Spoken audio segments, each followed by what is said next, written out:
Koppel, host of the Time for Coffee podcast, where you get firsthand career advice into the jobs and industries that interest you the most.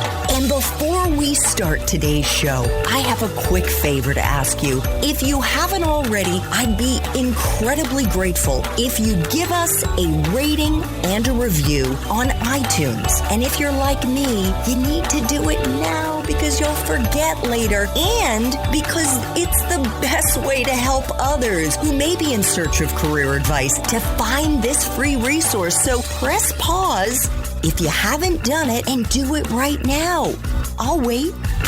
Thanks so much and enjoy today's show. Hey there, Java junkies. Welcome back to another episode of T4C.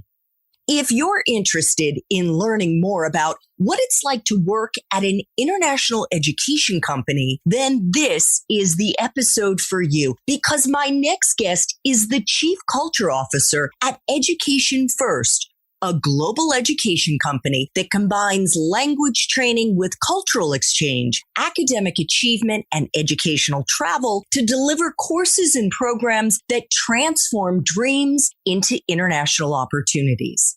But before I introduce you to Ming Chen, who also holds a Guinness Book World Record, get this, for the longest English lesson, I almost said English session, it was an English lesson ever taught. I want to make sure you've signed up for the Java Junkies Journal. That's T4C's newsletter that features career advice and job-seeking tips, as well as unique insights into dozens of different industries from the professionals who are actually working in them. Just head over to the Time for Coffee website at time4coffee.org, and the sign-up box is right there. Now, my Java lovers, please grab your mug and take a chug of your favorite caffeinated beverage because it's time for another caffeinated career conversation. And my guest is Ming Chen, the Chief Culture Officer at Education First, an international education company that was founded in 1965 in Sweden. And it specializes in educational travel, cultural exchanges, and language training. Ming is based in Hong Kong and was actually recruited to join Education First right out of Harvard Business School. And that was almost a quarter of a century ago. Over the last 23 years, Ming has held a variety of roles, and today she runs global marketing, branding, and communications. But when Ming graduated from university, Ming didn't start off in the education field. She was an on-air presenter at Star Television before pivoting into marketing at Turner Broadcasting System, which is also known as TBS and is a Warner Media company.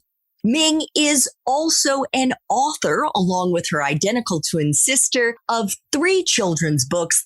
The latest one entitled Escape, One Day We Had to Run. These are real stories of flights to freedom.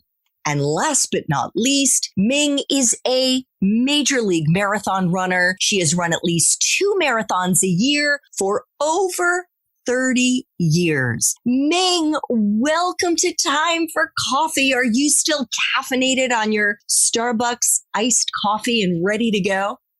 Yes, I still have half a glass left. Do you kind of keep yourself to just 1 cup a day, or are you like me where it may stretch into 2 or 3? It stretches into 2. Oh, it stretches into 2. Okay. And is it always iced? Yes. And why is that? Oh, it's just so refreshing.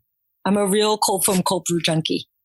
Love it. Love it. Well, I have to ask you about the marathon running because I have only ever run 1 marathon when I was 19 years old. And it was actually when I was studying my 2nd year of Chinese at the Middlebury College Language School, the summer language school. And my roommate was a serious runner.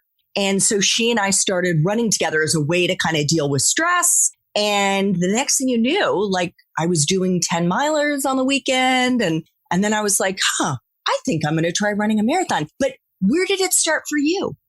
Oh, for me, it started in Boston when I was a first year student in college. And the Boston Marathon is the marathon of all marathons, the mother of all marathons. And two friends like you, I think marathoning is a very social sport. It's much easier to do when you have a running partner or running partners. And I had two wonderful running partners. And we ran the first year. And then I decided I have a slightly compulsive personality. And so, which running is great for. So it was running or smoking. Not that but smoking is also for compulsive personalities. So I figure it's the lesser of two evils. Totally. I actually did start smoking my senior year of college, just, a little. And then, of course, I moved to Beijing where everyone smoked and still smokes like a chimney. And that lasted for, I think I smoked a couple of years and then I quit. But good on you. You moved on to coffee. Huh? Then you moved on to coffee. Yeah, I totally. And I've stayed there. I've totally stayed there. So, all right, let's make a sharp right turn and get into education first. I gave sort of the 10,000 foot overview, but as one of the chief spokespeople for Education First, could you just paint the picture for our young listeners of what this company is? Sure. EF is, we like to call it the apple of education. And we have a broad range of programs that really revolve around culturally immersive learning, whether it's educational travel on an EF educational tour or learning a language. We have an online language school called EF English Live with 24-hour access to a real live teacher online. We have a suite of local language schools called EF English First. And we also do cultural exchange programs like EF High School Year, Cultural Care Au Pair. Got it. Now, for our listeners who may well still be in high school, but they're also certainly going to be in college and university, why is a culturally immersive learning environment something that would be valuable to them over the course of their life? Sure. I mean, we have a high school, an IB boarding school called the EF Academy in Tarrytown and opening in Pasadena. And one thing that we see from all of the nationalities that come is the broad-based, global, and relevant learning that you get when you're in a classroom with someone who's not like you. A lot of companies are talking about diversity and inclusion. And if you get that in your high school, that's a gift. Totally. And I can say, as somebody who lived in Hong Kong as a child and then lived in Europe at one point and then lived in Asia for another 5 years after I graduated from school, I can tell you that being sensitive to other cultures makes you a more sensitive employee. It makes you a better team member. It opens your eyes to the importance of adaptability and flexibility, which are all super valuable skills that hiring managers are looking for no matter what the industry is. Would you agree? I absolutely agree with that. So what does the Chief Culture Officer at Education First do, Ming? Well, first I want to point out that that title, yes, it's a C-suite title, but I really like to think of it as an honorific. One of the reasons why EF has been able to grow exponentially from a group of Swedish young entrepreneurs in 1965 into a 50,000 strong multicultural, multinational organization is because of our culture. And it really is our secret sauce or our DNA. And I think one of the reasons, or the reason that I was given this honorific, is that I think I embody a lot of the cultural traits that we have. And what would they be? A strong sense of entrepreneurial spirit, which I say is intrapreneurial spirit. It comes down to 3 words. Nobody needs to get a fancy MBA to know these words. Entrepreneurial spirit really means own your job. We like to hire and we promote people who really own their jobs.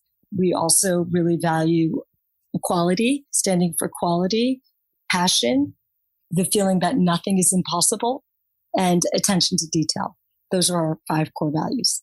If you were to paint a more detailed picture here for our listeners about what it means to you for someone to own their job, what would that picture look like?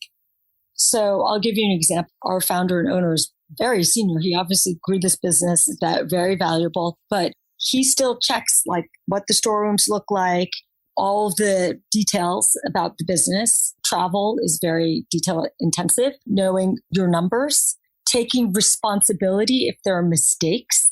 That is very important. Asking questions. A lot of people like to think that they can figure it out themselves or don't ask questions. And it's owning your job, no matter how big or small it is very, very important.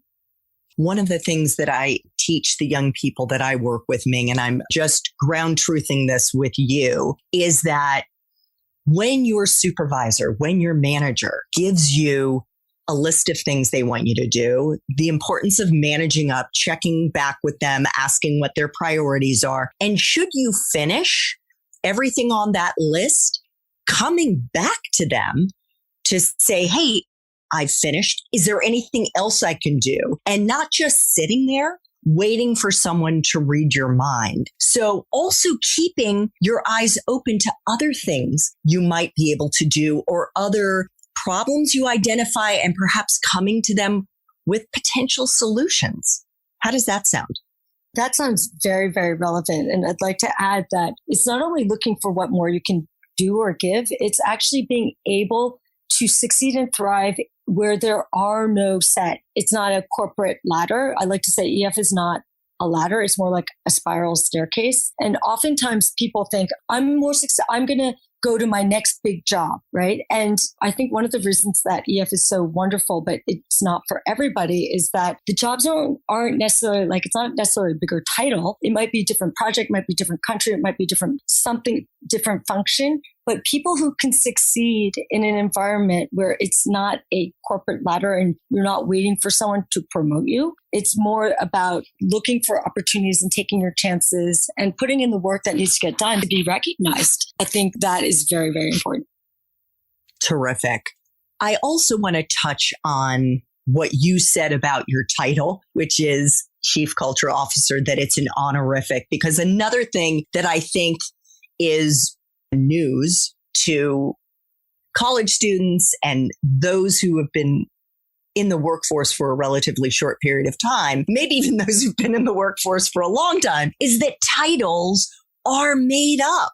Most companies decide what works for them. And therefore, in the realm of the Chief Culture Officer, you have many different responsibilities. Could you give us a sense as to what all those responsibilities include and how you juggle them? So you mentioned at the beginning of this podcast that we broke a Guinness Book of World Records for the world's longest English lesson. Part of that was my brainchild because we needed a really easy. Okay, it wasn't easy for the 24 people who had to stay up for 48 hours in Shanghai, but we needed a way to really get attention for the biggest language school that was opening in Shanghai in 2005. So I was talking with two colleagues and we were trying to brainstorm what we could do, what would get press attention. And I was like, let's look up how long the world's longest English lesson was. And it was only like 36 hours. I was like, okay, so people just need to stay up for 48 hours. Okay, so we were the world record holder for a couple of years before a Polish group beat our record at 72 hours. But so that's insanity. Yes. So wait, so one of them is what? So one of them would be being creative. Is, I would say, part of I run we call it the Creative Studio in Hong Kong, which is a group of designers, videographers, content creators. Second part of my job has been helping to start new products. I mentioned EF Academy, which is an IB boarding school that we have in New York and Pasadena. And we really started that from scratch. Also helping to productize and split our local language school business in China. So a lot of product development and product invention. Great. And what I love about the Guinness Book World Records story, Ming, is that it was super scrappy. It's what you would call guerrilla marketing. You didn't have to spend much money at all. You just had to get 24 willing volunteers. 24 very sleepy people. Very sleepy people or people with lots of energy who could stay awake for 2 days to sign up to do it. And you got a ton of media coverage, right? What we would call earned media in the PR world. And sponsorship from Coke. I'd like to mention that was our first Guinness Book of World Record that we set. And then for our 50th anniversary, we set the Guinness Book of World Record for the world's most international online dance, which was great. Oh, wow. That seems a little off brand, but.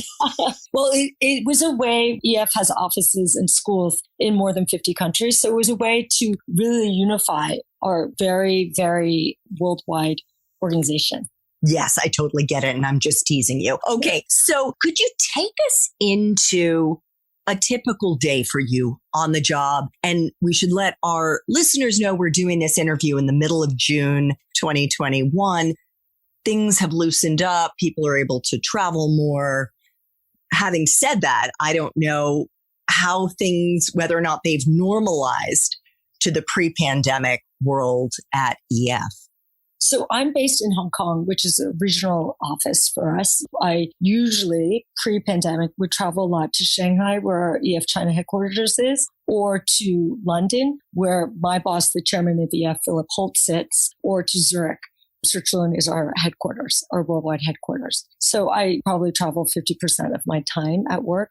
But let's say a typical day would be I wake up to go running with my running partners. In Hong Kong, I've always lived near the same 5-mile loop called Bowen Road in mid-levels. So let's say I run, then I drop the kids off. I have 3 wonderful children, Emma, Charlotte, and Tommy, drop them off at school. Then I go to the office and I said that help run the EF Creative Studio, and we regroup, talk about the projects, work on the projects, talk to our colleagues all over the world. It takes a lot of collaboration. We have 5 EF English centers within Hong Kong where we teach adults English. And typically my workday ends around 6:30, and then I go home and hang out with the kids and my husband. Very nice. So I'm sure you'll admit that it is more and more unusual for someone to stay at one company for as long as you have. You've been at EF for 23 years. What do you see as being the advantages, Ming, of staying put and not sort of reinventing the wheel, starting over at a different company every X number of years?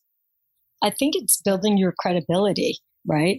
I graduated from business school in 1998, and that's when the internet really was starting to take off. So a lot of my classmates I know have switched jobs a couple of times. I'm probably one of the very few that stayed at the same organization. I think one thing that kept me at EF, or has kept me at EF, is that it's fun. It's really rewarding and super fun. And I think that one of the major benefits is that I've helped really see it grow. And again, I think that one of our core values is entrepreneurial business, is entrepreneurial spirit. So I really feel like I own my job. I own this company. Like it's been an integral part. Some of my best friends are my colleagues. So it's really, really been fun and rewarding. Being chief culture officer is just your latest role. As you said, it's an honorific. You have many different responsibilities, but how has your job and the roles that you've had evolved since joining EF right out of Harvard Business School? Well, right out of business school, I was put into an operations, learn from the trenches. As a course leader, the first thing that you do is actually learn exactly what our products sell by being part of the product. And so I was a course leader, and then it was working with the students that we send and getting really close to the customers, who are mainly parents and students. And I might have graduated with this fancy degree, but really it was super valuable to get to know exactly what you're selling and what you're offering, what the problems could be, where it might be going in a couple of years. Getting firsthand knowledge of what you sell is key. And then from there, I moved to managing people who did that. And then from there, I helped with the productization of new programs like that. So what is productization? It would be figuring out what, if we, let's say, said we want to start an IB boarding school, what does that look like? Going to the campuses, finding the campuses, figuring out the economics behind it, putting together the sales channels, putting together the marketing plan, putting together the positioning. One of the things that you said in our Espresso Shots interview, and listeners should check out show notes to see if Ming's Espresso Shots episode has already dropped. But among the most important skills that you look for in the young people that you hire are both analytical ability and creativity. Is it for this very reason, as you are thinking through how to productize different ideas, the process then that is involved in breathing life into these ideas, as well as all of the business? I don't know. I'm waving my hands like all of the business sort of Houdini work that goes into bringing these ideas to life. Well, when I look at who's successful at EF, it's generally people who've been generalists, not functional experts, right? Functional experts are someone who's like, I studied accounting, therefore I do finance. I'm just taking this example. Our finance people, like our chief financial officer, is a very talented woman who was a product manager before so she learned every single thing about the product, then rose to be business controller, and now she's the CFO of our entire group. And I think that is very, very valuable. One, to have product knowledge. Two, to have the creativity to not only know the numbers, but to be able to put them and synthesize them into a strategic vision. And that's what I mean by being creative as well as having analytical ability. I think what you're describing there is what I often tell young people as they struggle to think about how their X, Y, or Z major would work in other industries, is that when you boil it down, you're talking about what skills do you have, hard and soft skills. And those skills are not only transferable across industry, but they are transferable across functions, job functions within a single company or group, as you just mentioned, Ming. Correct. And you need to be in a structure. One of the things I love about EF is that we have a structure in which it can be recognized. It's very, very important to have sort of a radar system. And if you're just starting out at your company or you're looking for a job, who's your first boss? What is your boss like? Are they going to give you the opportunity? Who else within your organization is going to take an interest in your growth? You need to look for the radar system within the organization or create your own radar system. I love that. So you would call it a radar system. I think others might say, is it going to be a cultural fit for you? Are there any other tips or insights that you could provide our young listeners to help them make that evaluation? Because so often when they're sitting across the desk or the Zoom screen from the person and the people who are interviewing them, they see it as, oh gosh, I hope I'm giving the right answers. But they also need to be thinking about the questions that are important for them to ask those hiring managers. So you mentioned this word culture fit. And at EF, we no longer talk about culture fit in and of itself. One, because it excludes a lot of people. But two, I think what's valuable to think about is culture add. We look for people who are going to add something to our culture, who bring a perspective or a skill set that we are looking for. And as a candidate for a job, you need to think about, how do I add to this business? Or how am I going to add to this company? And really think about it. And when you're interviewing, I would definitely say some of the best interviews are people who have a genuine interest in what's worrying you at night or where the business needs to go. Again, we're looking for people who we think will own their jobs. Gotcha. So I have to ask you about your passion for long distance running. You mentioned that you start every day with a 5-mile run with your running partners. How many marathons have you run as of now, June 2021? And why does long distance running continue to be such an important part of your life? And do you have any advice for our listeners about incorporating an activity that is going to keep them healthy? So I just ran my 72nd marathon 3 weeks ago. And I think I run marathons because I don't consider myself a fast runner, but I can run for a long time. And marathoning is more about mental stamina, I think, than physical. Of course, physical stamina helps. but I wrote a Huffington Post blog piece called The Unorthodox Guide to Marathon Training. So people can look for my 10 tips on how to train for a marathon. But one of them is just get out there, lace up your shoes and start running, even if it's just for a mile, and also find a running partner. You talked about your own marathon journey, and I think having someone who holds you accountable is very important. And why did you start? Was it just, or I shouldn't say not why you started, but why you've continued? I started in college. I was a tennis player in high school. I think tennis, you actually have to have a second person. Running, you don't need a second person. So when I just got to college, Boston's a wonderful running town. And I think that it was a really, really, really easy way to think about things and think about everything. I have a very busy life, and the 5 miles I run every day is at time. It's people meditate, I run. I agree. It is a very meditative process because the way your feet hit the ground and whatnot. Well, huge congratulations on number 72. And are they still hard to run? I think I'm getting slower. But they're still really fun. And you still find that it's something that is pushing you in order to get across that finish line. And I was able to run with my twin sister, my nephew, who ended up winning the half. So it's a great way to spend time with family and friends. Speaking of spending time with family and friends, I read a recent interview with you in which you said you believe the idea of a work-life balance is a myth. How would you describe it? And especially for our young listeners who are going to be starting their careers, may have just started that first 1 or 2 miles in their professional marathon.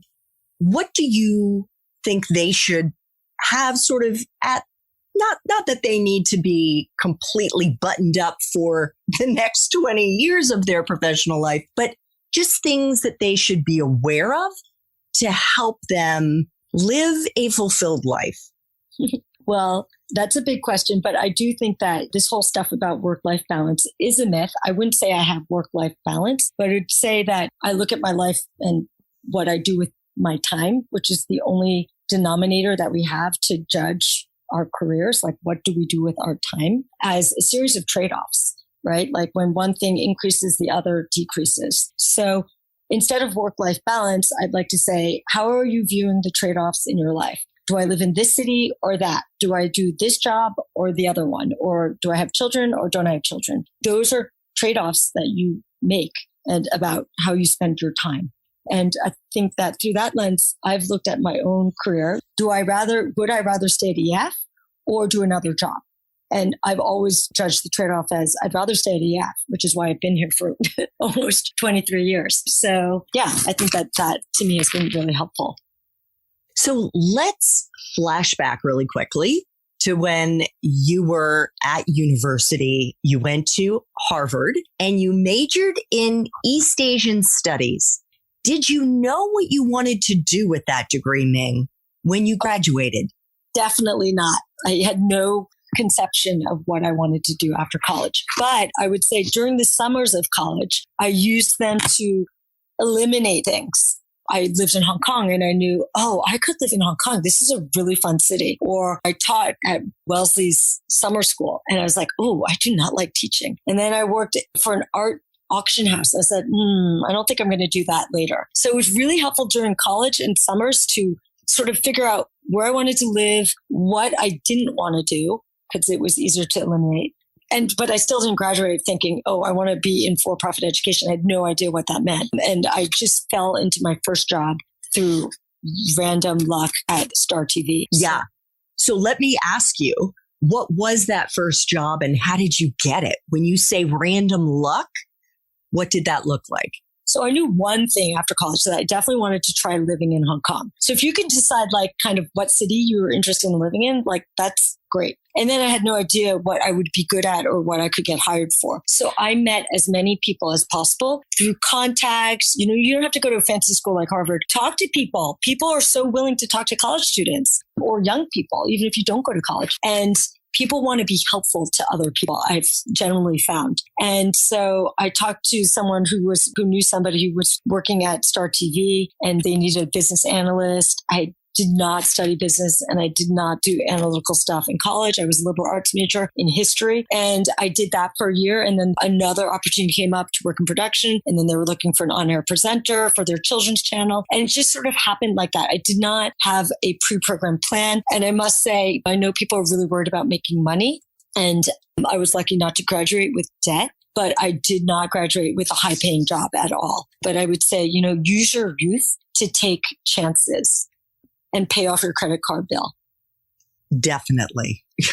Definitely. Don't live on your credit cards for sure. And what Ming was just describing there is networking and doing informational interviews, which is something that I talk about at least every other day on LinkedIn. So please follow me and I will teach you how to do that. 2 final T4C questions, Ming. If you could share a time in your professional life when you struggled, maybe you even failed. I've been fired twice in my 40s and they turned out to be incredible gifts that forced me to pivot into different industries. I ask my guests this question, not because I'm looking to embarrass them, far from it. It's really to empower our young listeners to realize that fails have the biggest opportunities for learning. And it's also important to know that you'll get through it. And perhaps if there was a lesson that you learned in the process, Ming. Sure. I mean, this one is most relevant for when I was in my 20s. And since your listeners are in your 20s, in my first job, I was very junior as a business analyst, and we were looking at media assets to purchase. And one of the things I had to do was run sort of a report or do a study about what if we acquired an adult movie channel, which is basically porn. And I felt super uncomfortable. I talked to somebody at the office about it, and I'm like, I really do not believe in this. Like, I don't want any part of putting porn on a hotel network. And I was my first job out of college and I did not believe in it. And one of the reasons why I applied to business school was that I was like, I do not want to be part of this. I don't know how to handle it. I think I figured, I don't know whether that counts as a fail, but I think that when you're young and you're asked to do things, and people now are much better about it, standing up for things they did not necessarily believe in and felt uncomfortable with. I ended up applying to business school because of that. So you use that as your get out of jail free card? Yes. Okay. Final question. If you could go back to Harvard and do it all over again, but based on the wisdom you have now, what advice would you give yourself? Oh my God, I tell all these people going to college all the time now. Go to your professor's office hours. I mean, that sounds like super basic, but we had some rock star professors at Harvard, and I happened to go to like 1 or 2 office hours. And the guy I went to was teaching this art and literature course, and his name is Simon Sharma. He's like on the BBC now. He's amazing. He writes for the FT. And I'm like, why didn't I do that with more of my professors? Take advantage of these brilliant brains at your disposal. Go to their office hours, ask them questions. Yeah. And develop a relationship with them because they know people too. They can help open doors for you as well. And at the very least, they can be a letter of reference to your first job or whatever that may be. And yeah, you'll learn a ton from getting to speak with them outside the classroom. That is great advice, Ming. Ming is the author, along with her twin sister, of a brand new children's book entitled Escape. One Day We Had to Run. These are real stories of flights to freedom. Ming, I want to thank you so much for making time for coffee today with me and the T4C community. I just love this conversation. Thank you for having me. Thanks so much for listening to this latest episode of T4C. And if you're interested in learning more about my coaching services for confused college students and recent grads, feel free to check out the Time for Coffee website under the coaching tab at time, the number 4, coffee.org, or text me at 202-236-5712. That's 202-236-5712.